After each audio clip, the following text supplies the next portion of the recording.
টিএসসিতে বড় পর্দার সামনে এমন জমায়েত অতীতে অনেকবারই হয়েছিল। উৎসব কিংবা বিশ্বকাপের আসর বসলেই আগ্রহ নিয়ে আসতেন শিক্ষার্থী, সাধারণ মানুষ। কিন্তু এবারের উপস্থিতি একেবারেই আলাদা। ছাত্র জনতার এই জমায়েত আন্তর্জাতিক অপরাধ ট্রাইব্যুনালের বিচারের রায় সরাসরি দেখার জন্য। পূর্ব ঘোষণা অনুযায়ী মানবতা বিরোধী অপরাধের দায়ে অভিযুক্ত শেখ হাসিনা সহ ৩ আসামির বিচারের প্রথম রায় সরাসরি দেখতে সকাল থেকে টিএসসিতে ঢল নামে বিভিন্ন শ্রেণী পেশার মানুষের। এখানে আসা ছাত্র জনতার স্লোগান মনে করিয়ে দেয় জুলাই অভ্যুত্থানের দিনগুলোর কথা। বেলা 12টায় বিচারক যখন রায় পড়া শুরু করেন তখন জড়ো হওয়া উৎসুক জনতা শেখ হাসিনার সর্বোচ্চ শাস্তির দাবিতে স্লোগান তোলেন। পরে বেলা 2:45টায় যখন আদালত সর্বোচ্চ সাজা ফাঁসির আদেশ দেন তখন উচ্ছ্বাসে ফেটে পড়েন উপস্থিত জনতা।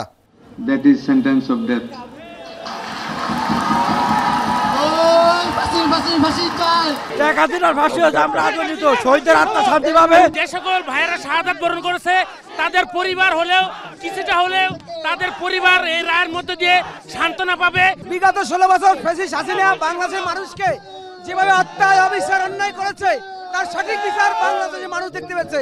বিচারের রায় ঘোষণা করলেও আসামি ভারতে পলাতক থাকায় রায় কার্যকর নিয়ে শঙ্কা প্রকাশ করেন জুলাই আন্দোলনে অংশগ্রহণকারী বিভিন্ন শ্রেণী পেশার মানুষ। অবিলম্বে কূটনৈতিক প্রচেষ্টায় শেখ হাসিনাকে দেশে ফিরিয়ে এনে শাস্তি বাস্তবায়নেরও দাবি জানান তারা।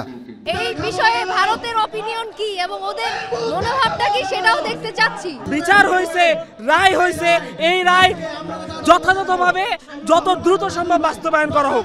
আপনাদের যেই সন্ত্রাসী ছিল অনুপ চেটিয়া এবং অন্যান্য তারা আমরা আন্তর্জাতিক ল অনুযায়ী তাদেরকে ফেরত দিয়েছি।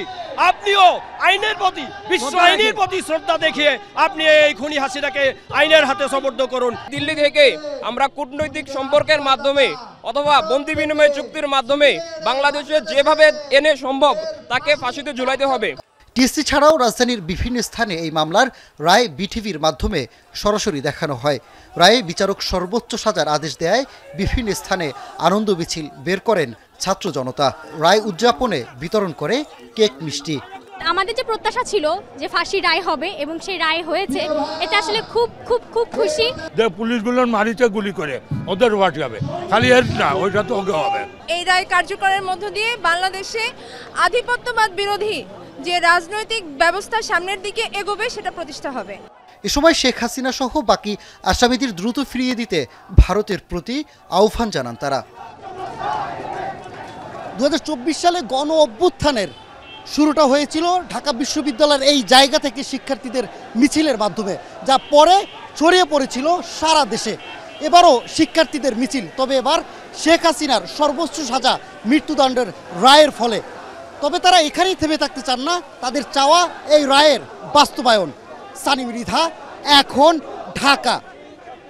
শিয়া বাটার ও ভিটামিন ই সমৃদ্ধ লিলি বিউটি সোপ, তারুণ্যময় উজ্জ্বল ত্বকের জন্য। রিমার্ক,